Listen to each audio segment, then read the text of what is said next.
The military base was quieter than usual that evening, the kind of silence that settles when exhaustion wins over conversation.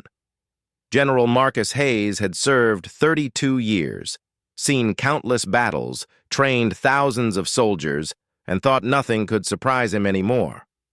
But as he walked through the training facility that Tuesday afternoon, something made him stop in his tracks. Before we continue, I want you to pause for just a moment. Think about someone in your life who noticed when you were hurting, even when you tried to hide it. Someone who cared enough to ask the question everyone else was too afraid to ask. Hold that person in your mind, because this story is about that kind of courage. Private Elena Vasquez stood at attention with her unit, her posture perfect, her uniform impeccable. But the general's trained eyes caught what others had missed, the faint discoloration along her jawline, poorly concealed beneath makeup, the slight wince when she turned her head, the way she held herself as if bracing against invisible blows. He'd seen these signs before, in different contexts, different wars. Some battles, he knew, weren't fought on foreign soil. Marcus didn't call her out in front of the others. Instead, he waited until the drill ended and quietly asked her to stay behind. Elena's eyes betrayed her fear for just a second before the soldier's mask returned. "Yes, sir," she said, her voice steady despite the storm he could see brewing behind her eyes. In his office, surrounded by commendations and photographs of fallen comrades, Marcus didn't sit behind his desk. He pulled up a chair across from her, equal ground. "Private Vasquez," he began, his voice gentle but firm. "I'm going to ask you something, and I need you to trust me enough to tell the truth. Are you safe at home?" The question hung in the air like smoke. Elena's lips trembled. For weeks, she'd been hiding the truth from everyone, her training officers, her bunkmates, her own family back in Arizona. Her husband, David, had changed after she enlisted. The man she'd married had been replaced by someone who saw her uniform as a betrayal, her strength as a challenge, her dedication as abandonment. The bruises were his arguments. The fear was her constant companion. "I'm fine, sir," she whispered, but tears betrayed her words. Marcus leaned forward. "Elena, I'm not just your commanding officer right now. I'm someone who understands that sometimes the hardest battles are the ones we fight alone, in places where we're supposed to feel safest."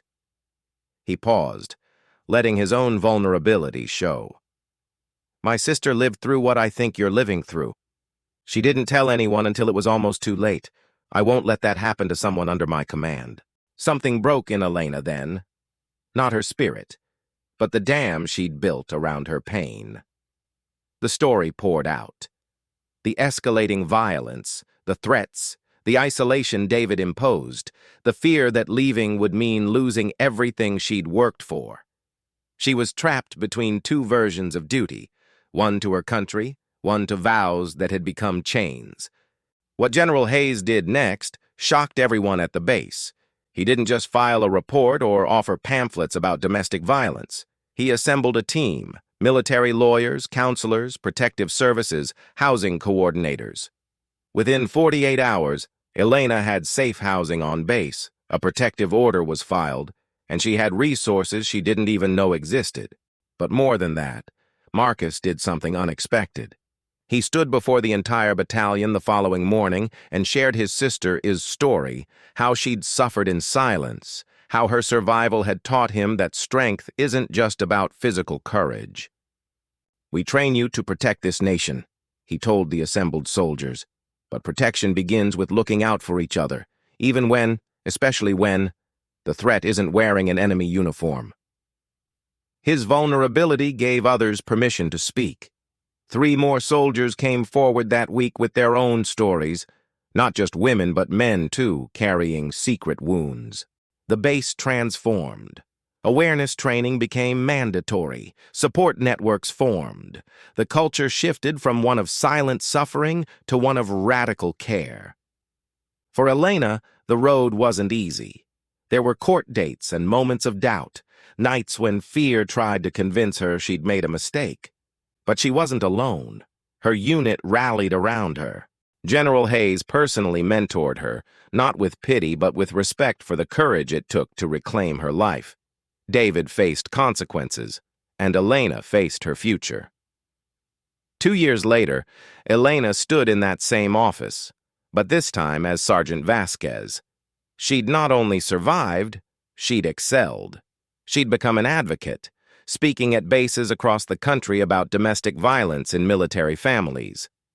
The bruises had faded, but the strength they'd revealed had only grown.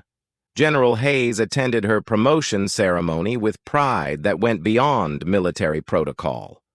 As he pinned her new rank, he whispered, "You saved yourself, Elena. I just held the door open." She smiled, tears in her eyes, but power in her stance. "You taught me that asking for help isn't weakness, sir. It's the bravest thing a soldier can do. If this story touched something in you, I want you to do something important. Share it with someone who might need to hear it. Be the person who notices. Be the one who asks the hard questions with gentle courage. And if you're the one wearing invisible bruises in any form, please know that your strength isn't measured by how much you can endure alone, but by how bravely you can reach for help. You deserve safety, you deserve peace, and you are never as alone as your fear tries to tell you that you are."